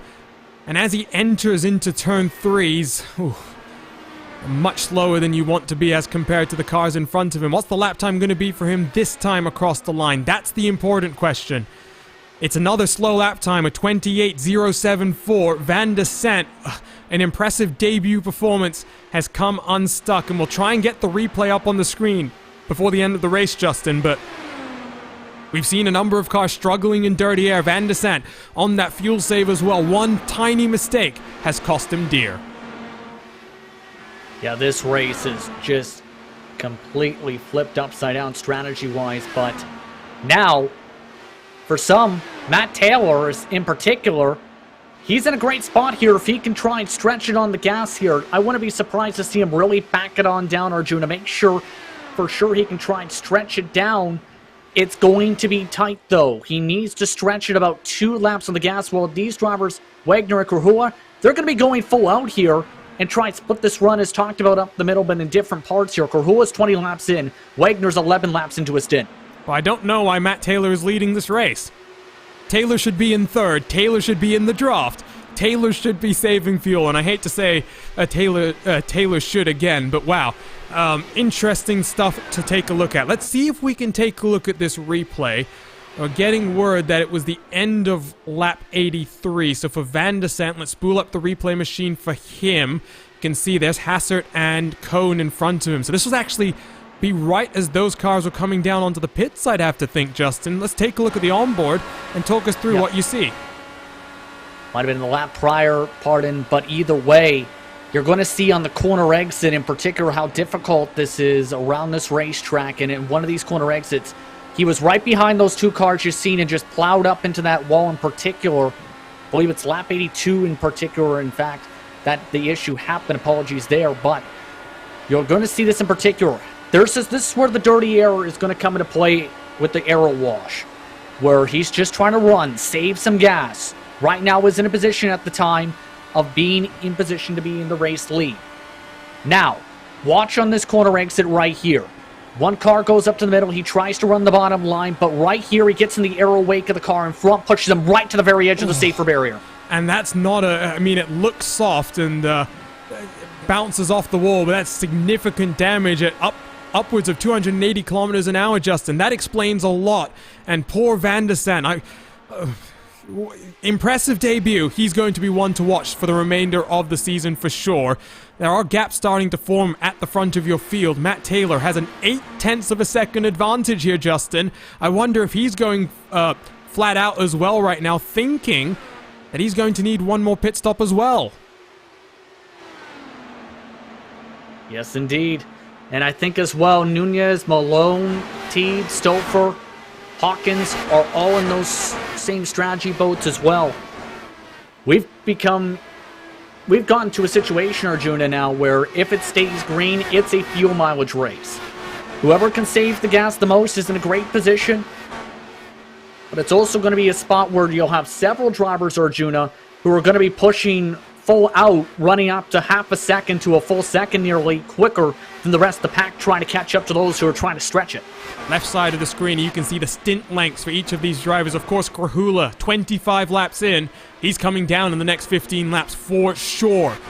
The question is, Taylor, Van der Sant, Tony Schowen, those are the drivers that potentially can do 30 more laps and get this to the end of the race. It's going to be oh so close. But this now is a fuel mileage race. And I did say at the start of this broadcast, Justin, that cautions tend to interfere with race strategy. It is right on the cusp right now. Because if you're Matt Taylor, if you're Tony Schowen, you know if that caution flies at the perfect time, you guys have a locked up podium position here. Exactly. And I think they'd be very happy with how this race has played out to be in that situation. But keep in mind, if there is a, say, late race caution flag, it's been talked about, Arjuna, by some teams. They may go fuel only. They may not take tires in that circumstance. They might risk the tire wear we've seen throughout the race today for the track position in the later stages. So we're in that spot where it can be a strategy bonanza now. Not just with what we see here, but if any trouble was to afoot here. We talked about this, though. This isn't a track that is known for caution flags, so that's going to be the gamble. If it was to happen, that we could also see play out. On board with Indiana's own Chris Stouffer, he's charged his way up through the field after a very disappointing qualifying. In 24th, contact made with him as well. Oh no, there's a car up into the wall. Can we stay under green? I think that was a lapped car. Matt Houston getting involved in that one, Justin. And unfortunately for Chris Stouffer, I was just talking about what a good race it had been for him. Day comes unstuck. And that's unfortunate big time. Just try to clear on by the lapped car. Houston was just trying to run the high line, make contact tire to tire, in particular on the exit of turn 4. Going to see from the back straight away that the 66 was trying to move out of the way, I believe. Here you see him try and go a little bit higher, give some space to the car below. But right about here is where that run comes into play. Didn't get fully clear, and that's where that contact comes in for Houston. He gets hit to the wall hard, down the whole entire front straightaway just about. While back end damage potentially there for Chris Stouffer. The 66 definitely going to have to come in for significant repairs to the right side pod. Yeah, last time the lap time for Stouffer was a 28.478. He's down in 8th right now. Big shame. And lap traffic, I don't think, to be honest, Houston did anything wrong there. Justin. He's running his line. He's on the outside. He doesn't have to just get out of the throttle to let cars go on past. An unfortunate incident then. You will notice what's happened to James Krahula. Down onto pit road. Final stop in the race, so he blinks first. The question now is, when do the remaining cars decide to come onto pit road? Yeah, and keep in mind, he was in the strategy of split the race in half, so this is going to be a fairly short stop, I think, for him in the pit lane. For Wagner, it's the interesting mark of when he elects to try and come in, because right now he's 24 laps into his stint. The longest he can try and stretch it is potentially to about under 10 laps to go. So he might be in the spot too where he can try and hope for some caution flags to try and get himself track position here. He has been saving a ton though with Matt Taylor in front this entire run. And Taylor's been unable to do as much saving, but through the traffic they work.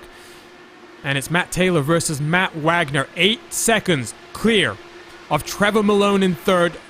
It's a good fight for that third and final podium position. Luis Gonzalez Nunez has dropped to fourth, but you can see there is James Krahula on those new tires. 8.1 seconds stationary for him, Justin. He's looking to rocket his way up through the field. Yeah, this is going to be interesting how much time he can try and gain up. He needs to gain 36 seconds on those fresh tires. And the times are going to be critical since he's going to be a lap down here, has to work his way through a ton of traffic and a lot of cars who are going to be trying to stretch it still on this gas. And he's not the first driver one lap down either. 27.4, that's only about a tenth quicker than the race leader at the moment, but it's upwards of about nearly half a second quicker than the majority of the pack. Yeah, he's much quicker than, I would say, 80% of the field.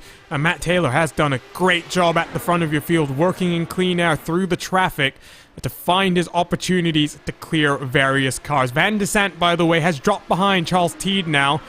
And it's a battle between two damaged cars, Stouffer and Van de Sant.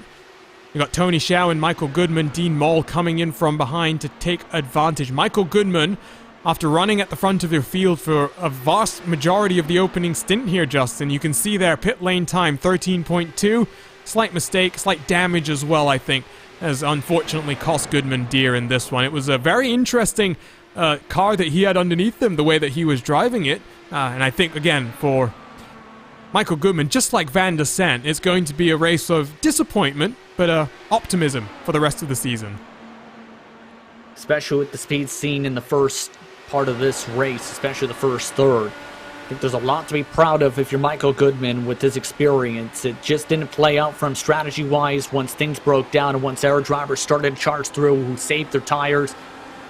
Still, in a position for a solid finish here. Just needs to keep it clean towards the end of this race. And we're in those final stages now. Matt Wagner meant to come down onto pit road in 10 laps time, and I don't think you can save enough fuel to avoid that. For Matt Taylor, he's meant to come down in about 15 laps time, Justin. It's possible. I'm still very confused though. The lap times he's running, he's out there by himself. 1.3 seconds clear now from Matt Wagner. He can't be saving fuel at this point in time. Yeah, and he's continuing to just pull off and away with the pace. Absolutely. This is going to be nerve-wracking, I think, right now. And I think the entire field's still in this situation just about here. Maybe the 31 can stretch at the best since he's now 25 laps into his stint. Matt Taylor's coming up to 26 this time by. But I think if you stretched it the longest in the last pit stop when you're in a better situation to try and make sure you can make it from here. Matt Taylor's really starting to back it down on these corner exits, down to the 170-mile-an-hour range, that time in 3 and 4. Oh yeah, for sure. He's definitely realized that he's got to back it down now. Like you say, in the driver's seat, if they can make it, it's going to be Taylor, it's going to be Schowen. It's going to be, Alexis Newsom is another car on that lap. There are a couple of cars that pitted the lap before them, Justin, but the amount of fuel that we're talking here is not just 1 or 2 laps. We're talking about 6 or 7 laps being required. It's going to be so close, and I wonder if Krahula has actually got the better strategy here, because he's going flat out. He's not worrying about saving time, trying to avoid spluttering on that final lap of the race. Oh, caution! And that's a game changer. That means for these 3 cars, they're in the driver's seat. Wow, I think it was Michael Goodman who went around and clipped the apron in 3 and 4 here, Arjuna. See if we can spool that up on the replay machine, but wow, late race caution and big implications then in the strategy. Wow, so first we'll take a look at the replay, then we have to figure out, Justin, what the math looks like. Here is that incident, working through turn 3. He's all the way down on the white line, and ooh, he's going to lose it by himself. Slight contact from behind. He manages to avoid major contact. Very good avoiding action there as well from that car. And keep an eye, I think, on the left side tires in particular. You've seen there just went underneath that white line, Arjuna, and that was just enough. Right there is where he clipped a bit of the apron, started getting loose, and you're not going to have enough time to check up in that circumstance. This entire race just flipped upside down as a result here, and now the drivers who were trying to pit, they're going to be potentially pinned here towards the back of the field or a lap down. Only 14 drivers were on the lead lap. So Matt Taylor is going to come down. It will be a splash of fuel for him. I wonder if he's going to take tires. Wagner onto pit road. As the number of lapped cars in between second and third positions, Malone down onto pit road. The question I have, who stays out? Luis Gonzalez Nunez stays out. Charles Teed stays out. Van de Sant stays out. I think Dean Moll has stayed out as well, Justin. Interesting calls here, and they're still going to be tight, some of those drivers on the fuel, but keep in mind as well, Taylor 8 seconds, Wagner 8.3 seconds of the box. Many of the drivers low fueling their cars. You get light with the lighter car, you go quicker here.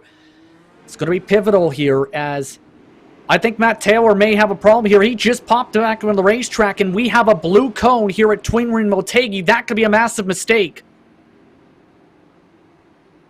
And I think you're seeing behind him as well, Matt Wagner has done the same thing. Yeah, there's the blue cone. If you stay, you have to stay below the line to the blue cone, and to be able to exit the pit lane properly here. Wow. If I think is about to happen here is going to happen, this could be major. End of line penalties. That's what's about to happen, Justin, right? Yes, sir. And there they are. There it is right there. So we'll... Wow. Yeah, we're already past it at this point in time. We'll have to spool it back even further. Here you can see it's just an absent-minded mistake. Doesn't even really think about it. And you know, I feel awful for Wagner, who must have thought that Taylor knew what he was doing. Wow. Just a brain fade. What a time for that. And I think Wagner just realized it later than what was just realized by the leader. That is a major mistake. And the two main favorites are going to be back in 13th and 14th position. The important thing, though, Justin, is only a couple of cars in front of them on fresh tires now. Left side of your screen, let's quickly cycle through these because I think lights are off on the pace car. You can see the top 6 drivers. I'm a little afraid they will be sitting ducks. Yeah, their pace, keep in mind, some of these drivers who stayed out were 28-second lap times. This is going to be where it's going to be difficult for some of these drivers.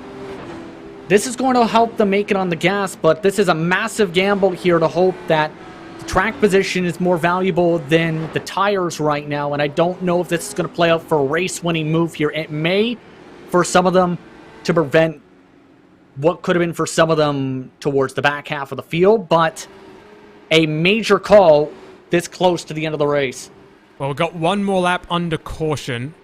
A couple of cars will get laps around. I'm hearing fuel being burned as well. Lots of drama, lots of intrigue here in the HyperX Motegi 200.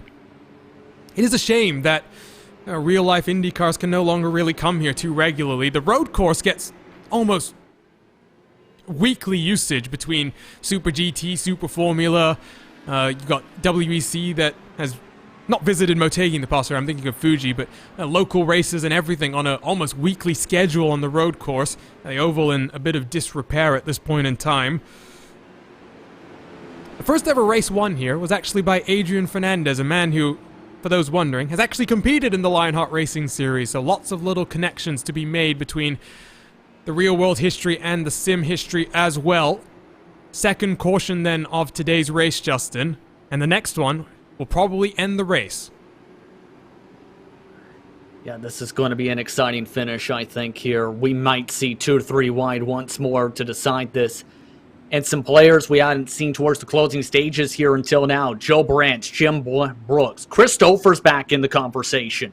Goodman also back in the conversation if he get himself through some of this traffic early on here. This is about to get really exciting here, to say the very least. But you're also going to have to be very careful here if you want to win this race. It's going to be 10 laps to go at the line here in the land of the rising sun. Our season opener in the first ever season of the Lionheart Speedway Series presented by the DMLC Racing Channel. Safety car down onto the pit lane for hopefully the final time this race. And at the front of your field, it's Luis Gonzalez Nunez leading us back to green flag racing. You can see the car's getting stacked up at the tail end of the field, but it's at the front where our eyes will focus. And we'll wait for Trevor Malone in that teal number 69 car to try and make something work. That will be our first indication of just how important tires are going to be here, Justin. And he's going to go down to the inside of Alexis Newsom and make it look very easy, except he touches the apron very slightly, bobbles, holds on to the position. May be a slight indication that these cars can't push too hard. Still needs to close up about 1.5 seconds, and it also doesn't help when they're fighting each other right here for position. That bottom line really coming into play early on in this run now for some of these drivers. They have already lost themselves nearly a full second to the top 5. As lots of battling going on, and with 9 laps to go, you can't afford this. Nunez leads from Teed, Mole, Van de Sant, and Rigney across the line. Top 5 cars, all on older tires. Teed will look down to the inside through turn 1, forces Nunez to concede the position. Here will come Mole to try and get down to the inside as well. And now as these cars start to fight, you will start to see Trevor Malone, Justin, start to close on in. Absolutely now, and this is really helping their cause right now. Running 27.6s at the moment, these cars fighting. Fresh tires, 27.1, some of their fastest laps of the entire day coming up right here. As now it looks like the 31 machine's now caught up to 4th. And I think those cars behind will start to catch. Mole tries to challenge Teed around the outside as they fan out down this back straightaway. Malone stuck on the outside line. He's got Tony Schowen in front of him, will clear Van de Sant with that damage. That's an important pass as well. Here comes Joe Branch, Schowen's teammate, to also get the move done as Dean Mole into the lead of the race. Those cars out front really are struggling to hold on, Justin, and with 6 to go, Tony Schowen, Joe Branch, and Trevor Malone, they're in the driver's seat. Yeah, Tony played this perfectly now, was one of those drivers on a different strategy and was able to get the lap back, but now forced to try and go way high here, try and get as much clean air as he can here, way out of the rubber. And he'll make it work, you know, past Nunez into 4th, sniffs a podium position, and his teammate will try and follow him as well. 5 laps to go at the line, and it's been a really entertaining season opener here. Branch gets past Nunez. Schowen and Branch now have to work together. Branch will look to try and dive to the outside and try and clear Nunez. He's unable to get that happen just in time. Watch this momentum, Justin, that Schowen is going to rip down the start-finish line. Yeah, really good pull there, and plenty of time to work with. Just needs to pass a car a lap at the rate he's going, but the problem is, fight's being done very well by Rigby here.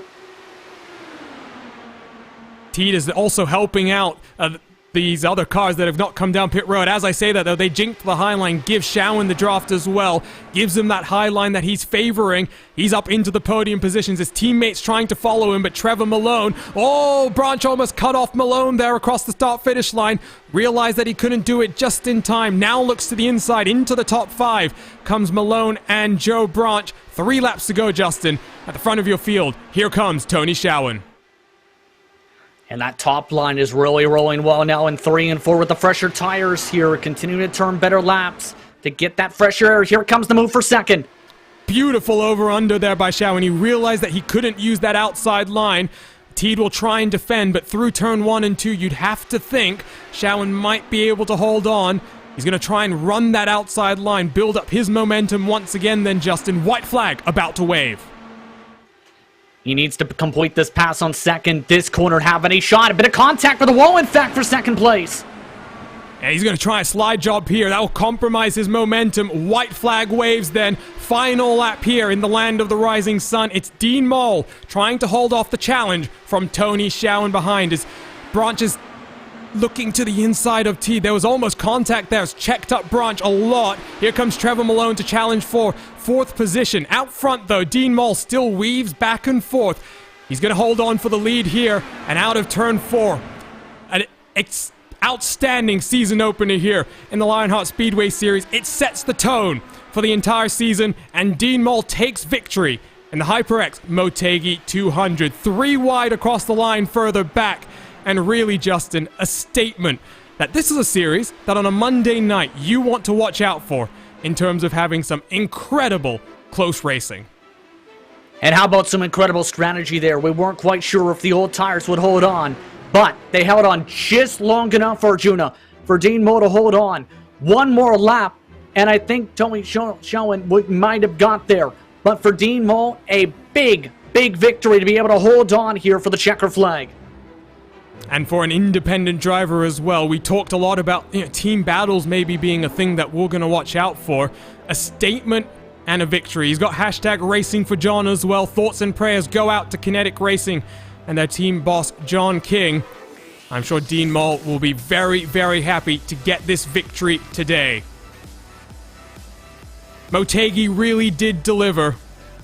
And in just a couple of days' time, the Lionheart Racing Series returns to racespottv and ESTV for the Lionheart Retro Series Grand Prix of Watkins Glen. I'm still a little bit in disbelief there, Justin, about how that end of the race played out. Lionheart and these first 3 races, they have delivered, and I can't wait for what is 57 more broadcasts across the entirety of 2021. An absolutely unbelievable race, to say the very least. We expect the strategy to come into play based on the field numbers coming in, and we've seen the strategy play in. That early caution really factored in on how drivers broke down how they were going to try and save fuel, if they were going to try an extra stop, if they're going to try and stretch it out to save that extra stop. But in the end, it's the late caution that pops up and the track position that ends up being the all-powerful decider here at Twin Ring Motegi. So let's go take a look at the Carnox race results, and we must say these are provisional. There was lots of drama. Race Control will have their say as well, and you'll want to just keep your eyes out for that. But Dean Mole, the independent driver, takes victory 0.2 of a second clear from Tony Schowen. Adrenaline Motorsport, after a very disappointing qualifying, Justin, recover to second and third. Charles Teed in 4th, Trevor Malone in 5th, another independent driver. A good day for these independent drivers. Chris Stouffer 6th after late race damage. Mike Rigney 7th. Michael Goodman 8th. Van der Sant unfortunately drops to 9th. Impressive debut watch for Van der Sant throughout this season. Matt Taylor in 10th position. Disappointment for him after a late race mistake in that late caution run, as did Matt Wagner, for Dark Horse Motorsport. Jim Brooks in the number 51 crossed the line in 12th, with James Krahula on that alternate strategy, unable to make it work as a result of that second caution. Alexis Newsom, qualified in 2nd, will be disappointed with the race pace, but it's clear performance will be there later in the season. For Luis Gonzalez Nunez, 15th for him. Unfortunately, Chris Fowler then 1 lap down with a number of other cars. Vern Hawkins, AJ Musselman, Chris Lanini, Ken Hacker rounding out the top 20. Craig Forsyth, Christopher Krisge representing the Reddit IndyCar League. Then you got Jeff Heesong, Brian Greenlee, Adam Young, and Tyler Groff, all 1 lap down. Alex Guyon, 2 laps down.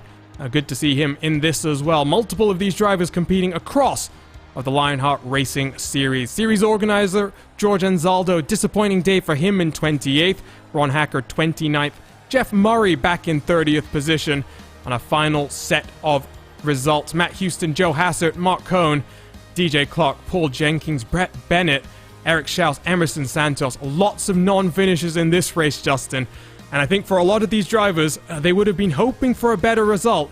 But ultimately, Twin Ring claims their victims. Yes, indeed, especially with the early trouble in this race from that incident early on. But it helped play out what was some massive strategy for some of these drivers Keep in mind that some of the drivers, how close were they on gas? Nunez ran out of gas in the closing stages, Arjuna. It was exciting to say the very least amongst this event today.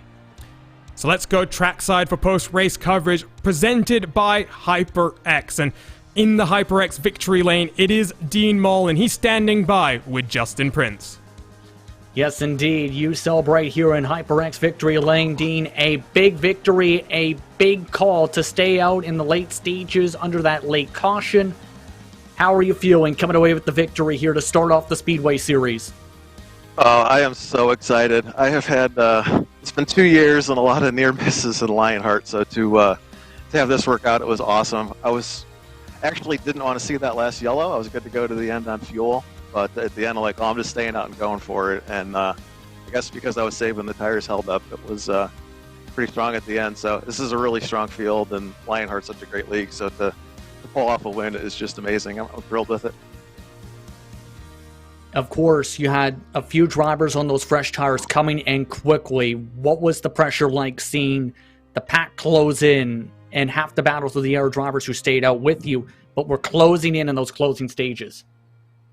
Oh, yeah. I saw Tony had a huge run coming. I think he was one of the guys that pitted on tires. And I was weaving all over the track, doing whatever I could to break the draft, try to maintain a gap. The only good thing was I was able to do a high entry in 3 and then kind of get to the bottom of the track in 3 and 4, which I think took the air off of them. So I was using everything that I had learned driving Indy cars to try to hang on there. Overall, how does it feel to be the winner of this series in the return of these cars here in Lionheart competition after what was a strategy-filled race overall? Very, very, very thrilled with it. I had a last year in the race in the Retro Series, and it was one of the most difficult seasons I've had in sim racing. Just a lot of mistakes on my part, a lot of bad luck. So to come over here, Speedway Series, first race on Race Spot for the Speedway Series, ESTV. I mean, everything that Lionheart does, it's a great league, and because of the admin team is the main reason I stuck with it. So definitely excited for this year, and glad to get an awesome result to start. Now Texas is next on the calendar. That's going to be March 22nd. Your thoughts on going to Texas Motor Speedway? Not too sure yet. I still got to get past this one. I know it's a fast track, big pack, so should be a pretty exciting race. I think this one put on a good show, so I think we'll do even better there. A big victory for you today, Dean. Congratulations once more to making it to HyperX Victory Lane. Hey, thanks. Can I just say one extra thing? If that's all right? Yes, sir. I still have the logo on my car. I've got Racing for John on there. So this race, I race for Synergy and Lionheart, but in the Endurance Series, I race for Kinetic Racing. And the team boss, John King, is going through some serious health issues right now. So everyone's been running the Racing for John logo, and I want to dedicate this win and my season to him. So he's one of the, as you know, you make a lot of friends in sim racing, and he's one of those guys that makes a big impression on you, and just really hope the best for him, and want to dedicate this to him because he's one of the great guys in sim racing, and it's tough for everyone with what he's going through. Thank you very much, Dean, and thank you very much for the touching words. I think shared by a lot of the community as well. Thoughts and prayers with John King and the entire Kinetic team. Let's move it on down, though, not to our race winner. Very happy Dean Moll in HyperX Victory Lane. Let's bring in Tony Schowen from Adrenaline Motorsports there. And Tony, I'm not sure you necessarily expected a second and third given how qualifying went and then how the first couple of laps in the race went as well. But it all came together at the end, and good start to a new campaign here at the Lionheart Speedway Series. Yes, sir. Thanks, Arjuna. Yeah, I even did a half spin in the pits on that first green pit.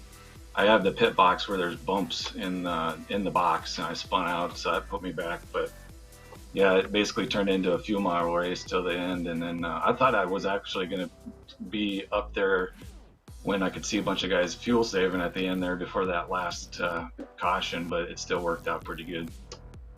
How great is it to break How great is it, sorry, Tony, to break out the old Dallara DW12? It's obviously not got the love and attention of the R18 over the recent months, but it really looked like a fun car to drive, knowing car tools as well, which does mean it's a much bigger challenge for you to adapt as a driver over the course of the race. Yeah, I like having the tools. I race a lot of open races, so I think that would have been an advantage over some of the other guys that don't. But yeah, it was fun to get back in the car. It was nice to be able to see without having a post in front of you too. So, well, what's this campaign going to hold for you? Because obviously, Adrenaline Motorsports, the Lionheart IndyCar Series champion, you've got a strong team. It's Schauern, Branch, and Stouffer, 3 names that are big names in the IndyCar Series. Qualifying maybe not how you anticipated it, but I think this still starts you guys off very nicely for the rest of this season. yeah, I agree. I think we're going to be a pretty strong team overall, and it showed tonight.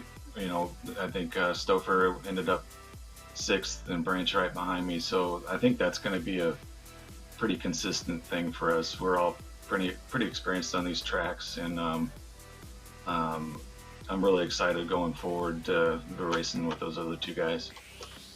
Well, congrats on the second, Tony. Good drive through the field. Looking forward to seeing you next time at Texas Motor Speedway. Thanks, Arjuna. So, Tony Schauern representing Adrenaline Motorsports in this series. His teammate standing by now, 3rd place. An unexpected 3rd place, I do think, for Joe Branch. Justin Prince is standing by. Yes, indeed. Among the drivers who were trying to roll the dice on strategy with the fuel in particular, and you were able to cut through the drivers on older tires as well. Joe, talk us through those closing stages. The strategy came into play late, and you also had to avoid a bit of trouble at one point.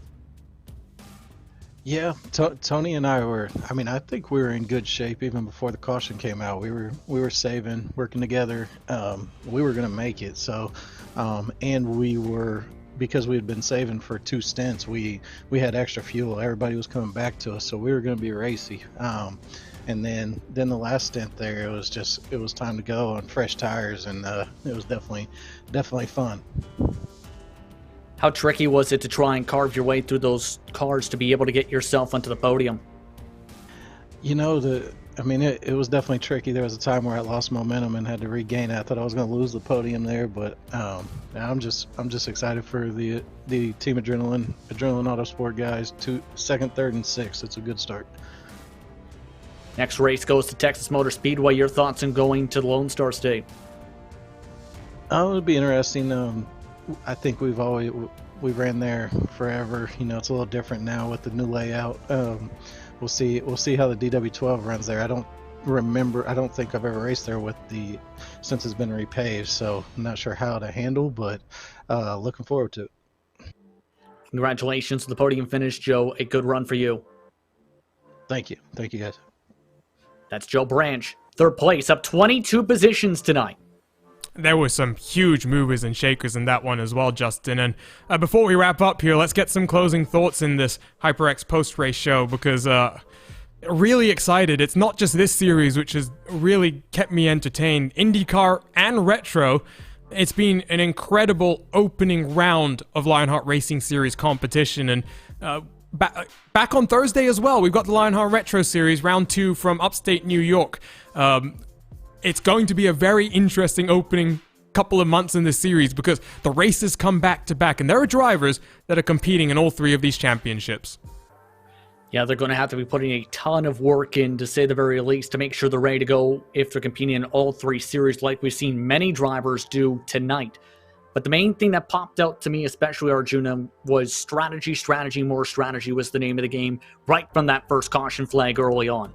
I think we both knew that fuel mileage was going to be tight based on the margins and the numbers, and drivers talked about how they felt like they were comfortable to go on the fuel. That late stage caution really shook things up, though, and really showed which drivers were the best ones to be able to carve their way through the field and through the traffic, and which drivers were able to utilize said strategy, despite the older tires, to be able to stay at the front, and how they saved their tires while they tried to stretch on the field themselves.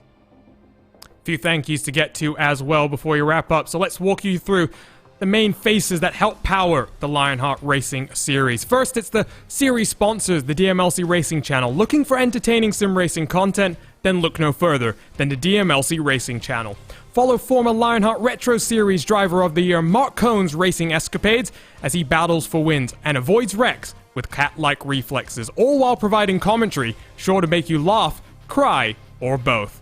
Follow along by subscribing to the DMLC Racing Channel on YouTube and like his Facebook page at the DMLC Racing Channel.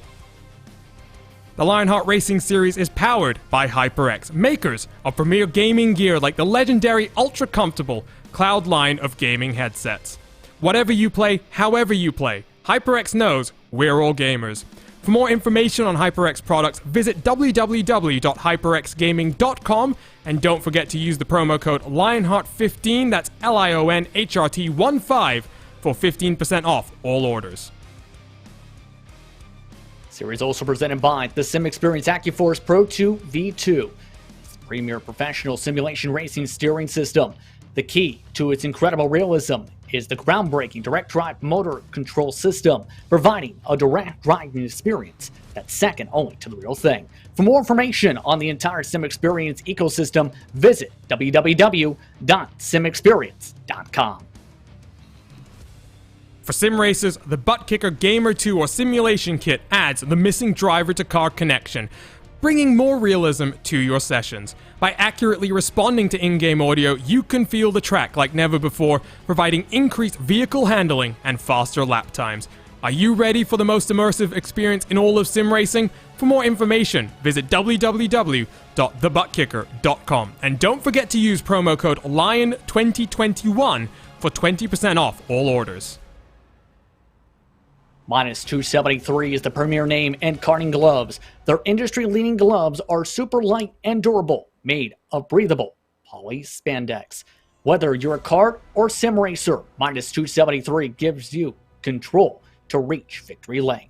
For more information on Minus 273's full line of gloves and apparel, visit minus273.biz. Don't forget to also use Minus 273 LHRS15 for 15% off orders.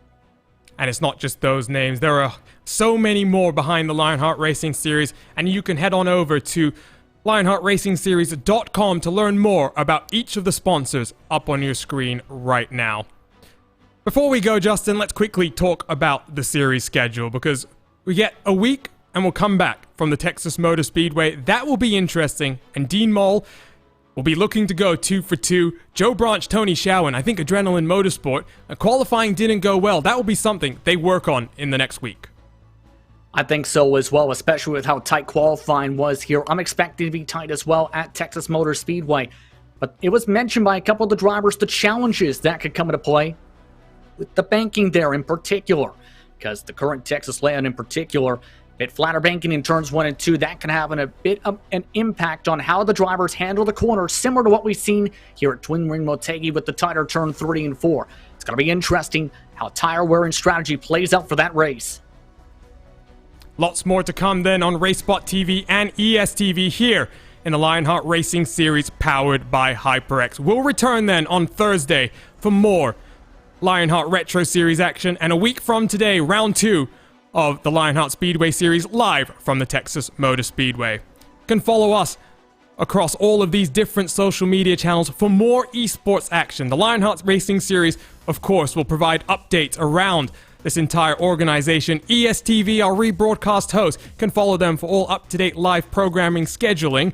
You can follow us at racespottv for all of the greatest sim racing broadcasts and the great series that we get to cover live on our channels.